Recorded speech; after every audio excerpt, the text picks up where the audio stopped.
Salut, c'est Trado, je suis content de vous retrouver pour l'analyse technique du CFD sur l'euro-dollar. On commence par les précautions d'usage. Comme d'habitude, il ne s'agit que de ma vision personnelle, celle de Tradosaur Trading, pas de l'opinion de CMC Markets. Cette analyse technique ne saurait en elle-même suffire à entrer en position. Ce n'est donné qu'à titre informatif, pédagogique, mais absolument pas comme quelque chose prêt à utiliser pour trader. Donc on va commencer par le CFD sur l'euro-dollar en données mensuelles, c'est-à-dire que chaque bougie correspond ici à un mois de cotation pour l'euro-dollar. Et comme on peut le voir sur cette unité de temps, l'euro n'est pas dans une position de force, puisque nous sommes dans un grand canal descendant ici qui fonctionne à merveille depuis des années et des années. D'ailleurs, on peut tout à fait envisager que la décrue à laquelle on a assisté depuis 2 mois correspond justement à un contact avec le haut de ce canal. Alors, nous avons également ici en orange une zone de résistance importante, puisque ça a été une zone de support, comme vous pouvez le voir, pendant des années avant d'être franchi à la baisse. Et comme vous le savez, lorsque l'on casse un support, il change de polarité, il devient résistance, et c'est la raison pour laquelle on a du mal à passer au-dessus de cette zone.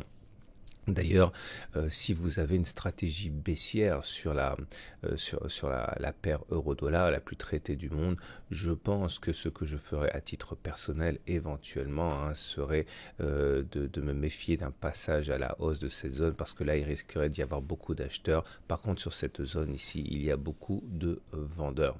Un contact avec le bas de canal semble très très très improbable, mais toujours possible. Regardez maintenant l'analyse technique toujours de l'euro-dollar, mais en données hebdomadaires. Comme vous pouvez le voir, en données hebdomadaires, c'est l'inverse. La tendance, elle est haussière. Vous le voyez au fait que le nuage soit ainsi croissant. Ok, il est croissant maintenant. Même si cette tendance haussière tend à s'affaiblir par le fait que les cours soient maintenant passés en dessous de la Tenkan, en dessous de la Kijun, on voit que la tendance, je le répète, est haussière mais affaiblie. Toujours en données hebdomadaires, il faut s'attendre à avoir beaucoup d'acheteurs sur ce niveau ici grisé, qui correspond à plusieurs éléments. Déjà, c'est le nuage. Ok. Ensuite, on sera à l'intérieur d'une zone qui correspond aux 50% de retracement de Fibonacci. Vous voyez, si on prend les plus bas et les plus hauts de la jambe de hausse, et bien en revenant sur le niveau des 1,14, on aura retracé 50% de la hausse, niveau sur lequel des acheteurs souvent se manifestent. En plus, ça correspond à une zone de résistance ici qui a été cassée, et vous l'avez vu, lorsqu'une zone de résistance est cassée, elle devient support, et on voit d'ailleurs que ça a déjà servi ici de base d'achat, et c'était au mois d'octobre 2017. Donc voilà, on retiendra que j'avais mentionné le support ici la semaine dernière des 1,19, 1,20, en mentionnant également le fait que c'était un rebond qui était précaire, dans lequel j'avais pas véritablement beaucoup de confiance. Ce n'est pas le cas de cette zone-là, qui semble effectivement être une zone à privilégier par ceux qui envisagent un retour de la hausse par la suite.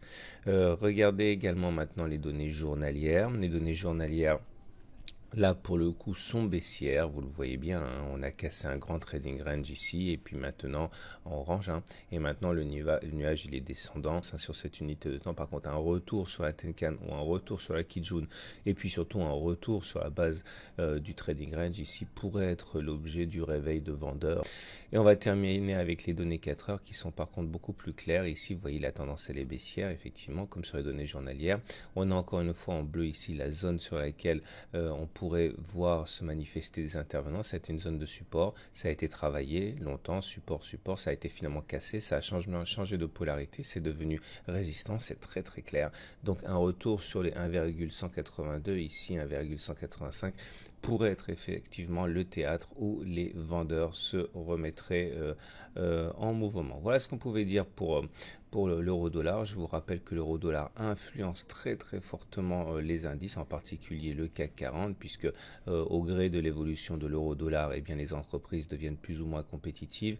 La grande augmentation à laquelle on a assisté du CAC 40 depuis 2 mois a correspondu à un effondrement de l'euro, vous le voyez bien, et à partir de là, c'est pour ça qu'il faut repérer et travailler les zones de support et de résistance de l'euro pour comprendre ce qui pourrait faire que le CAC 40 augmente ou baisse.